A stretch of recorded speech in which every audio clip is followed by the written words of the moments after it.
반갑습니다. 호브경제TV입니다. 네, 이케입니다. 오늘 주가는 0.36% 밀렸고요. 오늘도 뭐 똑같았죠, 전날이랑. 크게 달라진 거는 없다. 뭐 수급의 차이가 일부 있긴 하지만, 오늘 시장 뭐 다들 보셨죠? 네, 개인들 매도가 쏟아지는데 시장이 안 올라갑니다. 시장이 뭔가 삐꾸가 됐나? 시장이 뭔가 문제가 생겼나?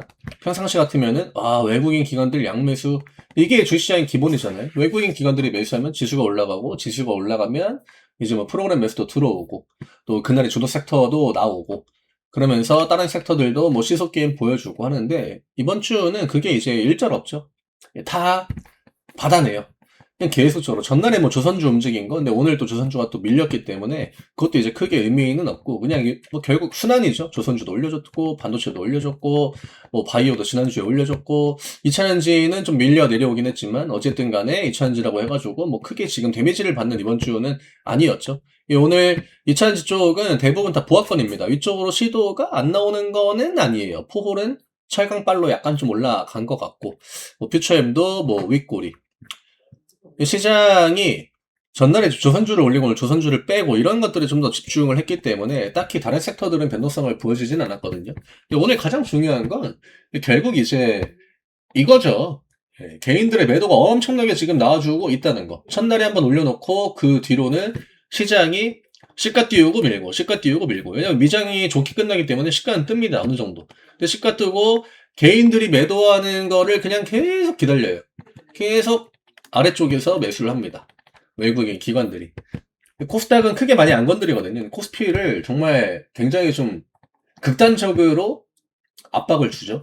아마 양도세를 회피하는 물량도 대부분 다 코스피에서 나올 겁니다. 왜냐면 25년의 주도 섹터가 다 코스피에서 만들어졌기 때문에. 코스닥은 랠리다운 랠리가 한 번도 안 나왔잖아요. 바이오 올라가려고 하다가 내려오고, 2차전지 올라가려고 하다가, 뭐 애초에 상반기는 2차전지가 뭐 올라오지도 않았지만 2차전지가 뭐 올라온 것도 결국 하반기 딱 그 한 사이클이었기 때문에 그렇게까지 뭐 개인 투자자들한테 뭐 흔들어가지고 뜯어낼 게 없거든요. 이런 것들이 본질적으로 가장 중요한 것 같아요. 뭐 어차피 이케는 오늘 기관 쪽의 수급 이탈은 크게 나오지 않고 있고, 시장은 정말 지루합니다. 오늘 뭐 양봉 나오고 하는 것들 보면 대부분 다 테마주들 위주죠.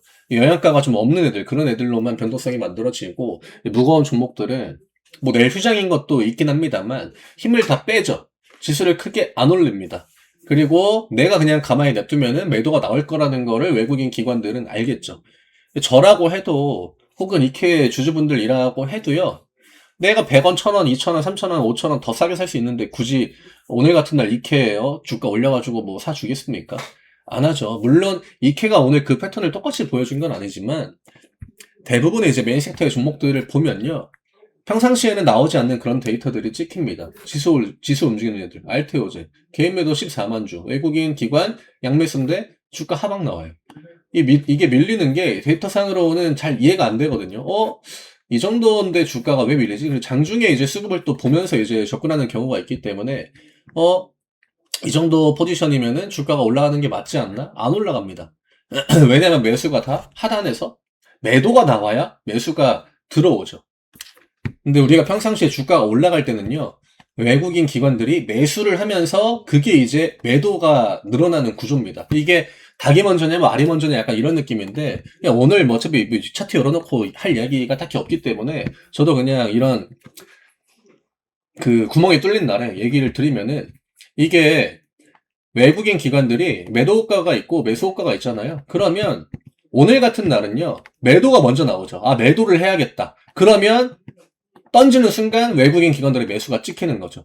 근데 평상시에 외국인 기관들이 주가를 들어 올릴 때는 이제 매수를 해야겠다. 매도에 걸려있는 물량을 먼저 이제 먹어버리죠. 그러면 매수를 했기 때문에 매도가 찍히는 거죠. 이게 차이예요. 이게 되게, 이게 뭔 말이지? 라고 생각하실 수도 있는데, 오늘 같은 날은 극단적으로 매도를 하는, 개인들이 매도를 할 때 매수가 찍히는 그런 포지션이기 때문에, 이게 매도가 먼저잖아요. 지수가 계속적으로 밀려 내려가도 외국인 기관들의 매수량이 점점 늘어난다라고 하는 겁니다. 삼전 같은 것만 봐도요, 양매수 들어오는데 주가가 빨간불이 안 들어오잖아요. 똑같아요. 오늘 같은 날 또 더 쉽게 지치는 거는 개인 투자자들인 거고, 애초에 우리가 평상시에 외국인 기관들 매수 이 정도 들어오면은 뭐 주가 이 정도 올라가죠 하는 그런 그 메커니즘이 그냥 안 먹히는 날입니다. 오늘 같은 날 뭐 합니까? 뭐 테마주를 잠깐 매매하거나 아니면 그냥 관망하는 게 오히려 더 좋죠. 외국인 기관들이 그냥 왜 저렇게까지 열심히 사고 있는 거지? 뭐 더 싸게 살려고 하는 거야 뻔히 알겠지만 26년을 어떻게 좀 그림을 그리고 있는 거지? 이런 생각하는 거 말고는 딱히 볼 게 없습니다. 왜냐면 음봉이 나와도 뭐 양매수가 찍힌 종목이 있고 뭐 양봉이 1% 2% 나와도 양매수가 찍혀 있는 종목이 있는데 이거 두 개 중에 뭐가 더 좋다라고 구분을 짓는 것도 크게 의미가 없거든요. 예, 어차피 진짜 방향은 아마 26일 지나고 나서야 조금 이제 외국인들이 편하게 이제 위쪽으로 좀 들어 올릴 거거든요. 왜냐면 지금 자리에서 받아주잖아요. 그러면 이거를 내가 지수를 더 끌어내린 자리에서 얘들이 매도를 하겠습니까? 아니죠. 올려가지고 팔아야 외국인 기관들이 돈을 벌겠죠. 예, 이런 심플한 원리로 접근을 하면 지금 시장이 보여주는 이런 데이터들이 개인 투자하시는 분들한테는 그래도 꽤나 좀 긍정적이다. 그리고 26년도 제가 이제 매번 금리 인하에 대한 기대감이 더 열릴 수 있는 그런 자리다. 왜냐면 상반기에는 또 연준 의장 교체 이런 것들은 분명히 또 기대감이 붙을 거란 말이죠. 3, 4월쯤 해가지고 금리를 뭐 한 번 더 내려주지 않을까. 기존의 점도표에 26년 한 번, 27년 한 번 이렇게 나왔기 때문에 26년에 두 번 해주지 않을까. 이런 것들로 시장은 올라가는 거거든요. 별거 아닌 걸로도. 그래서 이케아 뭐 오늘 기관들은 그냥 그대로고 외국인들 뭐 매도가 일부 나오긴 했지만 주가에 대한 데미지는 크지 않죠.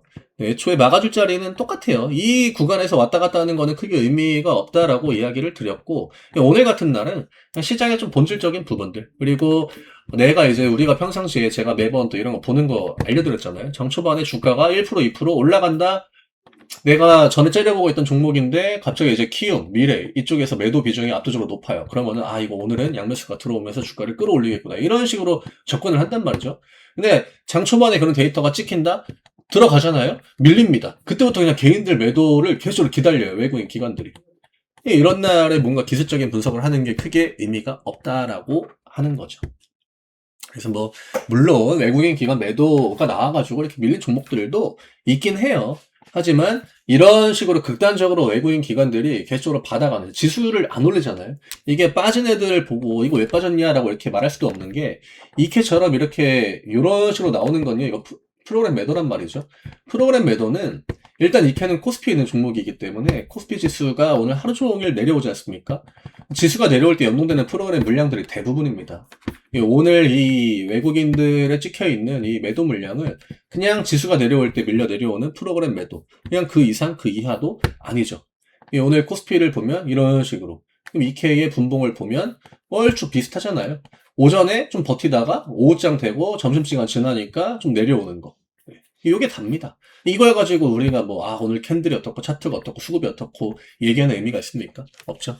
이 캔은 어쨌든 이 아래 가격을 막아주고 위쪽으로 들어 올리는. 그리고 26년은 어쨌든 또 해가 바뀌잖아요. 그러면 이렇게 미래에 대한 기대감이 있는 섹터들은 또 언제 관점이 바뀔지 모르기 때문에 저는 위쪽으로 좀 준비를 우리가 해 나가야 되는 그런 시기가 아닌가라고 봅니다. 오늘 이런저런 주가랑은 상관없는 이야기들을 좀 많이 드렸는데 이런 시장에 굳이 흔들릴 필요가 없다라고 이야기를 드리는 겁니다. 이럴 땐 그냥 맷집이 좋아야 돼요. 내가 시장에 최대한 좀 무덤덤하게 만약에 오늘 외국인 기관들이 양매도 해가지고 시장이 밀린다? 그거는 25년 그러니까 26년 기대감이 없구나, 좀 힘들겠구나 이렇게 볼 수 있지만 그게 아니기 때문에 근데 또 지수 빠지는 거 보고 있으면 이거 시장에 뭔가 문제가 있나? 왜 자꾸 밀리지? 꼬리에 꼬리를 무는 겁니다. 본질적인 거를 좀 더 포커스를 두고 그쪽에 무게를 두자, 이 얘기를 드리는 겁니다. 그래서 오늘 이 정도로 좀 정리를 드리면 될 것 같고요. 외국인 기관들도 열심히 준비하는데 우리도 준비해야죠. 26년 준비 열심히 하셔야 되는 그런 시기고요. 저희 25년에 이제 마지막 또 혜택을 드리는 이벤트입니다. 이런 이벤트 기회를 잘 활용하시면 같이 또 26년 준비를 해 나갈 수 있겠죠. 25년에 뭔가 내가 원하는 만큼의 결과를 좀 만들지 못했다라고 하시면요. 26년 기대감 더 올라갈 수 있는 그런 구간이니까 저희와 함께 이런 이벤트 기회 활용하셔가지고 같이 한번 좀 준비를 해보셨으면 합니다. 즐거운 상탄절 보내시고 저는 금요일날 다시 또 인사드리도록 하겠습니다. 감사합니다.